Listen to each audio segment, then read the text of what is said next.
Porque no hay futuro sin historia. Esto es Así lo vemos por AN Televisión.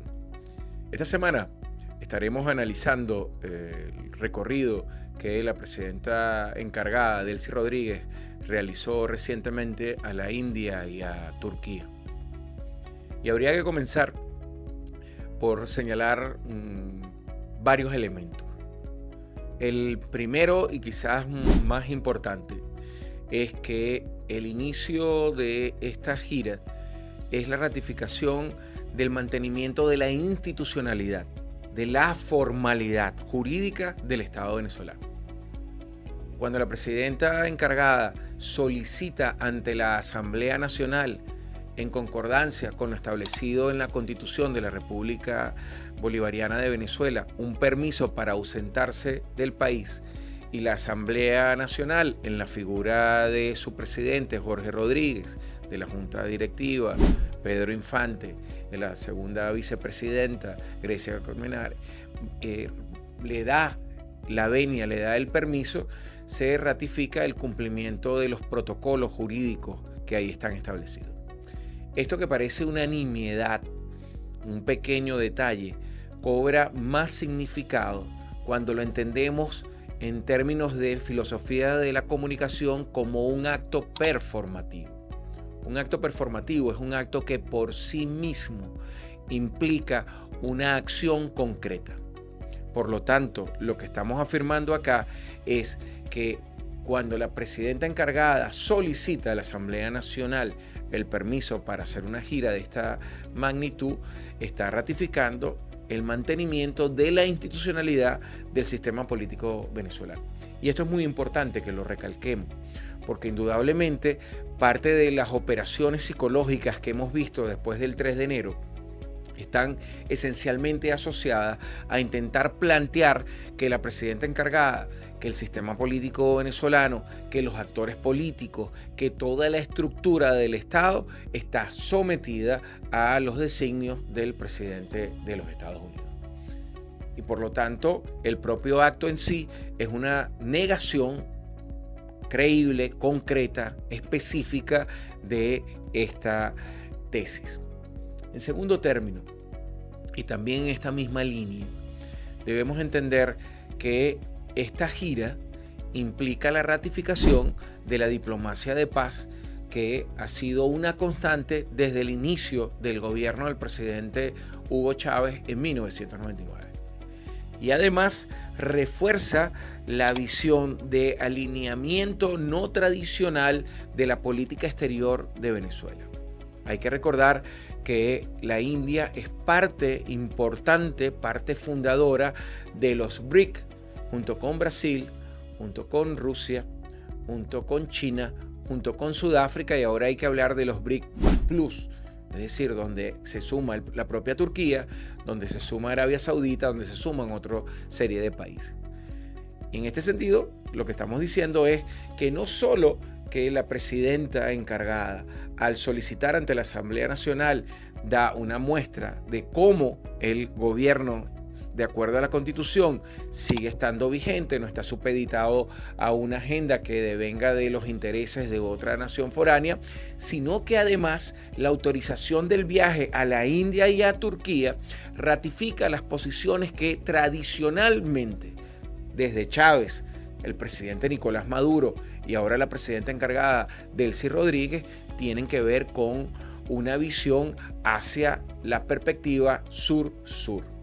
Y esto no es cualquier cosa en estas circunstancias. Es decir, si efectivamente fuera absolutamente cierto esa tesis que en los medios de comunicación, que en las redes sociales, que en la campaña de desinformación que se ha desatado a partir del 3 de enero, nosotros estuviéramos en una agenda política absolutamente subordinada, ¿no les parecería a ustedes sumamente raro que la presidenta encargada fuera a la India y fuera a Turquía, dos países que no responden específicamente a los intereses de las potencias occidentales? Indudablemente, acá estamos siendo testigos de una agenda de política exterior que se corresponde con los intereses de la nación. El tercer elemento que tengo que señalar va también en la misma línea. ¿A qué fue la presidenta encargada, Delcy Rodríguez, a la India y a Turquía? Bueno, observemos. Uno de los elementos sobre los cuales se ha atacado desde que inició el gobierno del presidente Nicolás Maduro en abril de 2013 ha sido el hecho de que las medidas coercitivas unilaterales han afectado esencialmente al sector petrolero. Y siempre hemos insistido, y cuando digo hemos, me incluyo porque soy parte de la estructura política de este país en mi condición de diputado, pero más allá soy parte como ciudadano de pleno derecho de los intereses que tienen que ver con lo nacional, con la defensa de la venezolanidad, y por eso que digo que hemos desarrollado una agenda interesante. Y la presidenta encargada fue a la India y a Turquía a tratar temas vinculados a refinación, a extracción, procesamiento, desarrollo de ciencia y tecnología. No fue a Estados Unidos a pedir permiso. No fue a Inglaterra a pedir permiso. No fue a Francia a pedir permiso. Solicitó el permiso ante los órganos que constitucionalmente están establecidos. Fue a un país que no responde a los intereses de los G7, como es la India y como es Turquía. Y fue a esos países a establecer una agenda energética alternativa. Una agenda que procurara, uno, cumplir la meta que se ha establecido en la Ruta Admirable, diseñada inicialmente por el presidente Nicolás Maduro entre noviembre y diciembre del año 2025 y ejecutada por la presidenta encargada Delcy Rodríguez. ¿Cuál es esta meta de la Ruta Admirable? Que para el 2032 Venezuela llegue a producir unos 3 millones de barriles de petróleo diario, que permita el incremento de los ingresos por venta de petróleo y que le permita al Ejecutivo Nacional tener los suficientes recursos para alimentar las dos líneas que habían sido anunciadas en la Ruta Admirable. La primera línea, el Fondo de Ajuste Salarial, que ya hubo un primer ajuste, tal como lo explicábamos en algún momento en mayo de este año. Y la segunda línea, el fortalecimiento y la atención a los servicios públicos, agua, electricidad, transporte, etc. Y por lo tanto, el incremento de la producción petrolera con asociaciones estratégicas como la que se está planteando y en el marco de la Ley Orgánica de Hidrocarburos que aprobamos este año y que incentiva las inversiones extranjeras en el área, obviamente es algo que debe ser resaltado. Entonces, uno, la presidenta solicitó permiso en los órganos establecidos en la Constitución. Dos, visitó dos países que no tienen nada que ver con los intereses energéticos del Departamento de Estado. Tres, estableció con ellos una agenda multilateral destinada a un área prioritaria como es el área de petróleo, refinación, ciencia y tecnología. Cuarto lugar, y esto es muy significativo, este recorrido que acaba de hacer la presidenta es una ratificación del carácter independiente que tiene la política exterior venezolana.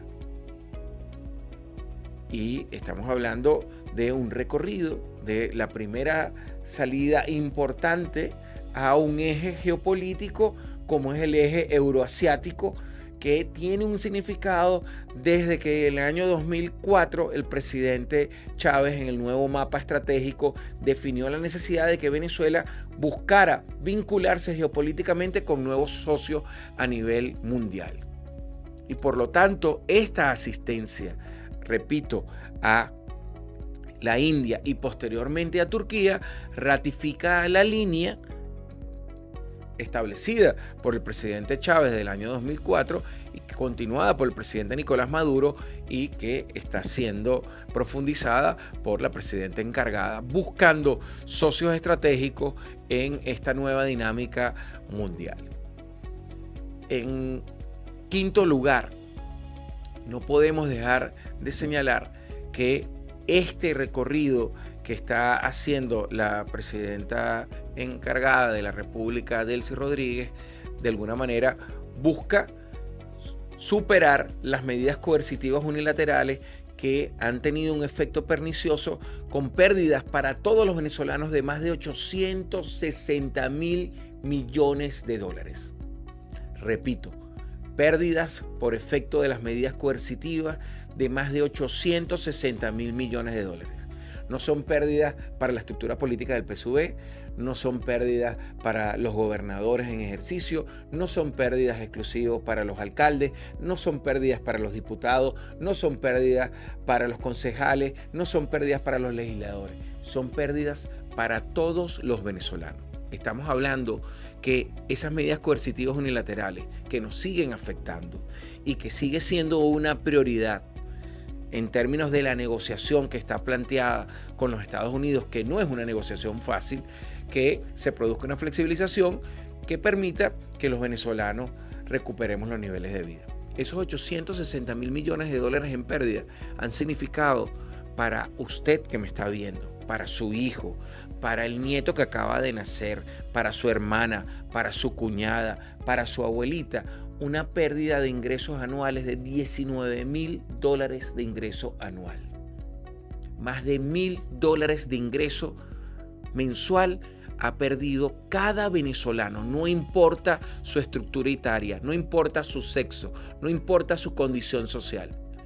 Y esta agenda que acaba de cumplir busca elevar la producción petrolera para permitir, por lo tanto, tener mayores ingresos y con ellos recuperar las políticas de inversión social que en un momento nos permitieron tener un índice de Gini de calidad media de un país en pleno desarrollo. Y esto es importante que lo digamos. En sexto lugar, creo que es significativo indicar que esta diplomacia de paz busca de alguna manera la ratificación de nuestros esfuerzos para buscar alternativas al agobio económico que acá se ha producido. Es decir, no se trata de quedarnos en un muro de los lamentos. Se trata de, en una visión muy estoica, ver qué podemos hacer. Decía Lenin en 1904, 1905, en aquel famoso texto, qué hacer para llevar adelante la revolución socialista. Bueno, aquí hay que plantearse qué hacer para avanzar. Y aquí recurro a algo en lo cual he venido insistiendo en las últimas semanas. El estoicismo es una filosofía de vida que sostiene que ante las dificultades uno no debe lamentarse, sino aprender de ellas y avanzar. Y en el estoicismo hay una categoría que se llama ciudadela interior. ¿Qué es la ciudadela interior? La ciudadela interior es aquella situación en donde ante las dificultades buscamos fortalezas internas para superar esas dificultades. Y es lo que estamos haciendo. Ante la dificultad de lo que significó lo ocurrido el 3 de enero, que ha generado la ausencia forzada del presidente Nicolás Maduro y de la compañera Cilia Flores, generando un golpe anímico o procurando generar un golpe anímico y de desesperanza en los venezolanos. Los venezolanos no hemos optado solamente por lamentar y sentir y que nos duela como nos duele la ausencia forzada, el secuestro, la retención del presidente constitucional Nicolás Maduro y de Cilia Flores. No nos quedamos en la lamentación. Seguimos adelante. Y seguimos adelante en dos líneas que son vitales. Uno, el mantenimiento del orden interno y por lo tanto manteniendo ese orden interno hacer posible que sea el Estado venezolano, que sea las agrupaciones políticas que eligieron al presidente Nicolás Maduro y que lo volvieron a reelegir en el año 2024, las que a través de una negociación mediante su defensa en tribunales en Nueva York ante un proceso que a todas luces viola el derecho internacional, nos permita a nosotros la restitución, el regreso del presidente constitucional y de Cilia Flores. Ese es el objetivo. Pero para lograr ese objetivo es indudable que debemos mantener el orden interno y eso solo lo asegura el gobierno constitucional. Hemos dado muestra de una línea de continuidad, con dificultades, sí. En una situación que no es fácil, sí, indudablemente. En una situación que nos resulta incómodo, también, indudablemente. Pero en esa perspectiva de una ciudadela interior, sobre el dolor, sobre la dificultad, sobre la incomodidad, decidimos seguir adelante. Y es lo que ha demostrado la presidenta encargada al salir y al solicitar salir a través de los canales institucionales, da un mensaje claro. La institucionalidad sigue intacta. La gobernabilidad es nuestro principal objetivo. 2, no renunciamos a nuestra diplomacia de paz. 3, esa diplomacia de paz insiste en el acercamiento con socios estratégicos de nuevo tipo que no tienen que ver esencialmente con las potencias occidentales. 4, ese acercamiento tiene como prioridad el desarrollo económico. Es prioritario para el gobierno en la actual coyuntura para mantener el orden interno, tener mayores ingresos económicos. Y eso significa hacer todo lo posible, como lo hizo Chávez en su momento, como lo hizo Nicolás con las mayores dificultades y como ha pretendido hacerlo la presidenta encargada, buscar las opciones para que el impacto de las medidas coercitivas unilaterales no sea tan fuerte sobre la vida cotidiana de los venezolanos. Por lo tanto, insisto, son 3 los objetivos que de alguna manera se transversalizan en esta gira. La primera, un acto de demostración de la integridad institucional del Estado, de la continuidad del Estado, porque es la Asamblea Nacional la que le otorga el permiso. 2, y no por eso menos significativo, es que la gira se corresponde con países que tienen que ver con el nuevo bloque geopolítico que está surgiendo, la India y Turquía. Y 3, la visita de esos 2 países tiene como principal foco el desarrollo de opciones económicas en el área de hidrocarburos, que sigue siendo la prioridad del Estado venezolano, dado el hecho que nosotros somos la primera reserva mundial comprobada de petróleo. Y esto no es cualquier cosa de lo que estamos hablando.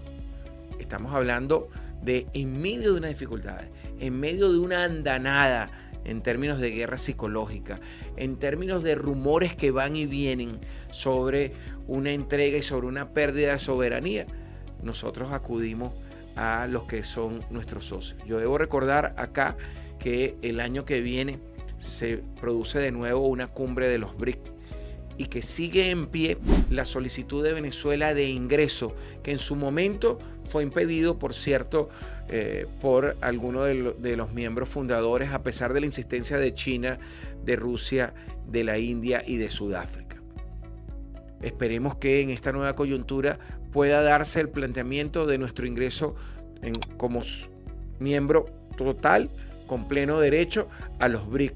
Y esto obviamente fortalecería a los BRIC por el papel que tiene Venezuela en términos de energía, en términos de recursos acuíferos, en términos de biomasa, en términos de minerales críticos, en términos de la situación geográfica estratégica que nosotros podemos proveer a los BRIC, dada nuestra posición y nuestra natural enfoque hacia el Caribe. Yo debo recordar que nosotros en el Caribe tenemos 715.000 kilómetros en ese mar territorial, ¿no?, que indudablemente le otorga una perspectiva geopolítica en términos de la talasocracia, es decir, de una visión del mar tan estratégica y tan importante.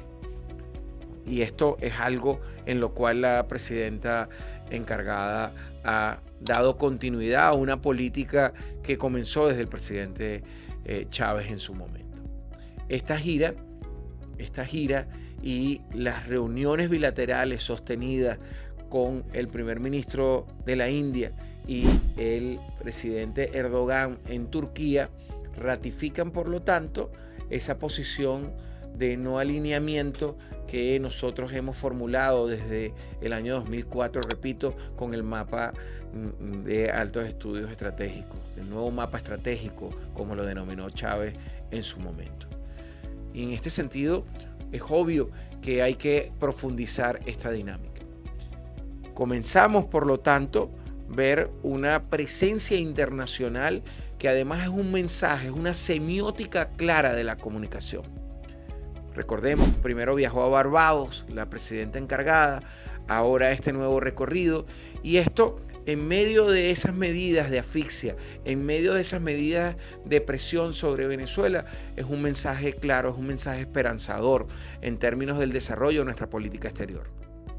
No es cualquier cosa que luego de la situación del 3 de enero nosotros estemos insistiendo a través de la figura constitucional que tiene la presidenta encargada de mantener en el escenario internacional lo que es la vocación de multilateralismo, de pluripolaridad que ha caracterizado la política exterior de Venezuela.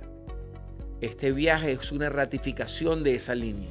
Este viaje es un discurso performativo clave para aquellos que de alguna manera, en medio de estas operaciones psicológicas, en medio de la manipulación mediática a través de las redes sociales, pretende señalar que nosotros estamos absolutamente sometidos. Estamos en un proceso de negociación, que no es un proceso fácil. Estamos sentados frente a una de las potencias militares y con mayor poder de coerción que existe en el mundo desde la finalización de la Segunda Gran Guerra en 1945. Eso es innegable. También es innegable entender que nosotros siempre hemos tenido desde el siglo XIX hasta la actualidad una relación de fricción porque estamos en lo que Estados Unidos, a partir de su doctrina del destino manifiesto, considera su espacio vital. Y nosotros, en respuesta a esa doctrina, que después se transforma en la doctrina Monroe a partir de 1823, hemos sostenido y sostenemos la doctrina bolivariana como contrapeso. ¿En qué existe la doctrina bolivariana? 1. La idea de unidad continental que fue formulada por Francisco de Miranda por allá muy temprano frente al ministro Ingres Pitt en 1784, un año después del nacimiento del libertador Simón Bolívar. 2. Esa unidad implica un proceso que tiene que ver con lo económico, que tiene que ver con lo estratégico y que tiene que ver con lo cultural. Lo económico, porque lo decía Bolívar en la Carta de Jamaica, después que se consolide el proceso de independencia, muy seguramente van a surgir 20, 21 repúblicas independientes que es necesario que mantengan una unidad.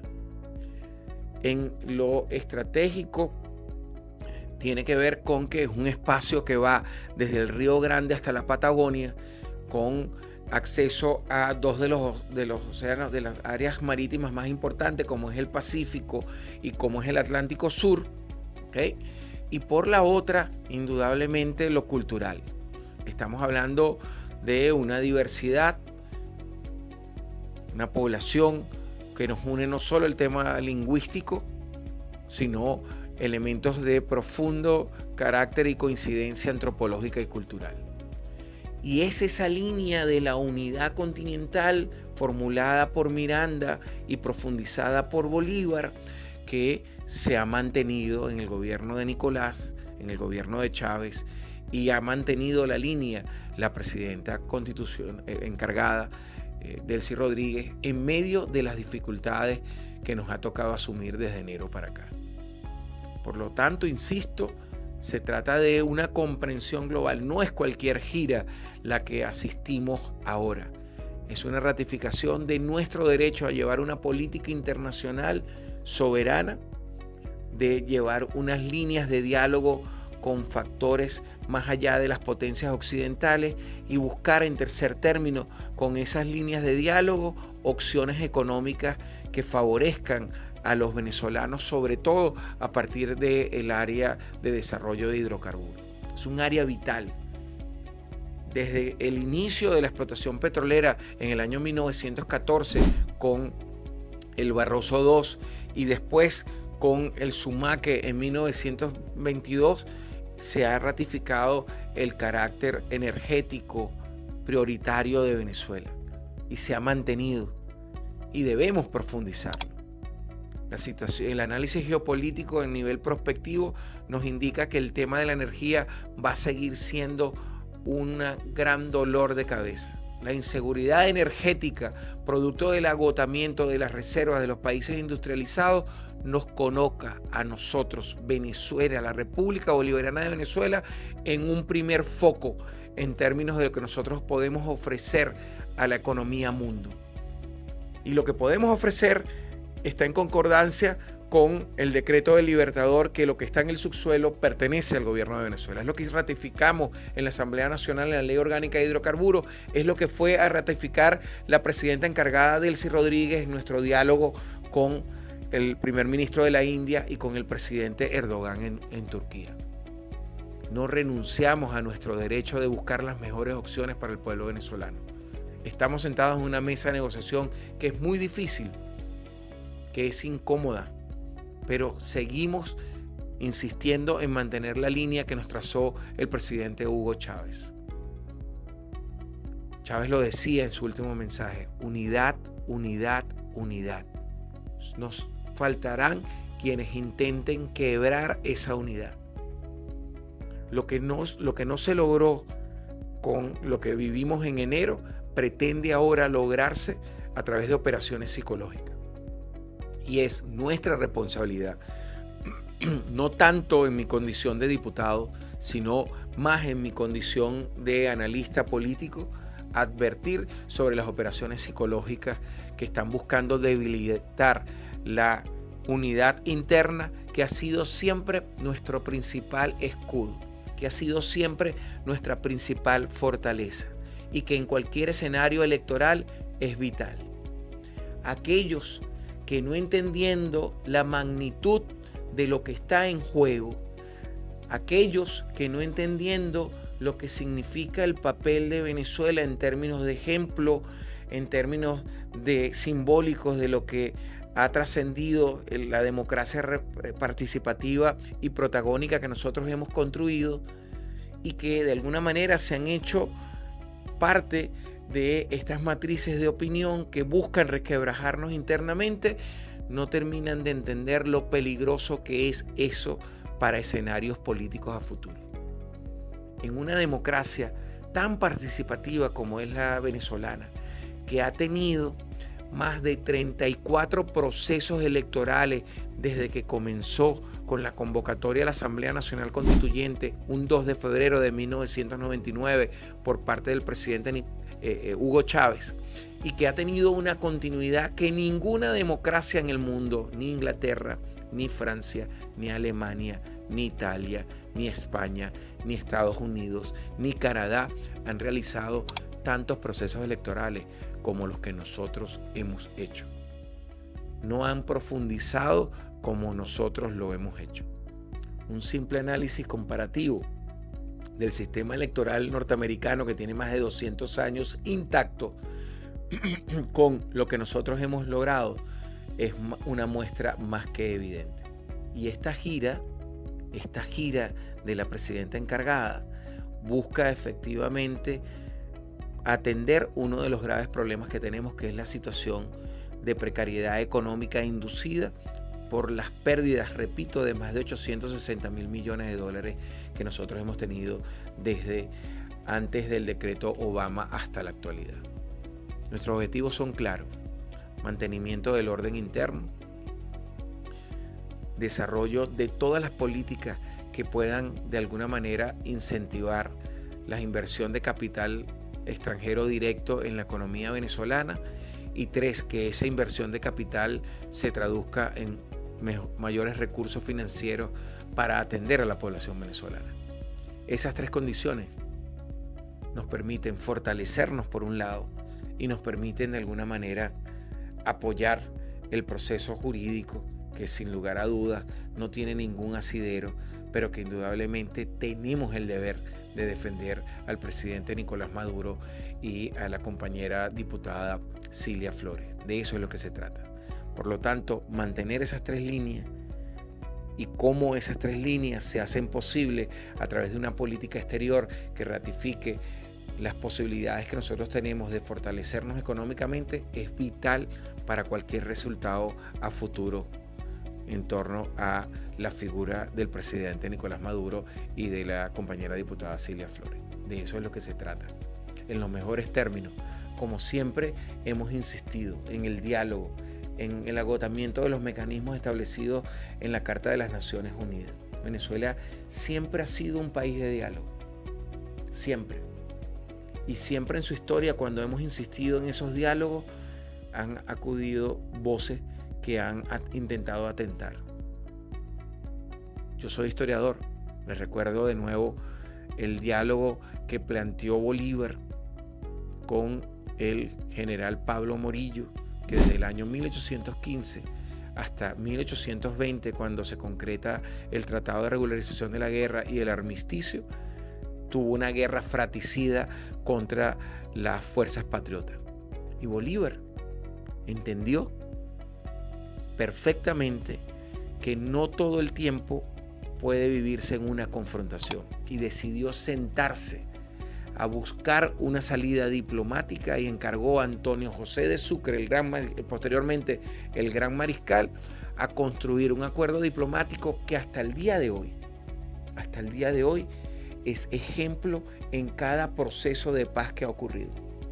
Cada proceso de paz, desde el que llevó a la liberación de Nelson Mandela en la Sudáfrica del apartheid, desde el que llevó a la firma de los acuerdos entre el Frente Sandinista y la Contra, permitiendo la elección en un momento determinado de Violeta Chamorro, desde los acuerdos que generaron la disolución de Yugoslavia y que permitieron la paz de Croacia, de Bosnia-Herzegovina, de Montenegro, de Serbia. Todos tienen como antecedente el Tratado de Regularización de la Guerra que firmó Antonio José de Sucre junto con Bolívar y Pablo Morillo. Esa línea de insistencia de una diplomacia de paz sigue siendo nuestra línea prioritaria. A pesar de las dificultades, a pesar de la incomodidad, nosotros insistimos en la diplomacia de paz. Y hay que entender, por lo tanto, que esta gira abre espacios para nuevos acercamientos a nivel internacional que busquen una mejor situación económica que sea beneficiosa para todos los venezolanos. La inversión, los acuerdos en términos de inversión, en términos de desarrollo del área petrolera y petroquímica que se firmaron con la India y con Turquía y que ratifican líneas ya establecidas, es una muestra de eso. Seguimos insistiendo en todos los mecanismos que hagan posible que los venezolanos podamos vivir en paz, que podamos ejercer plenamente los derechos que están establecidos en la Constitución, que podamos de alguna manera disfrutar de la explotación de los recursos, de los inmensos recursos naturales que nosotros tenemos y que esto vaya en beneficio de los ciudadanos. De eso se trató esta gira, de eso se trató nuestro análisis. Esto fue Así lo vemos por AN Televisión, porque no hay futuro sin historia.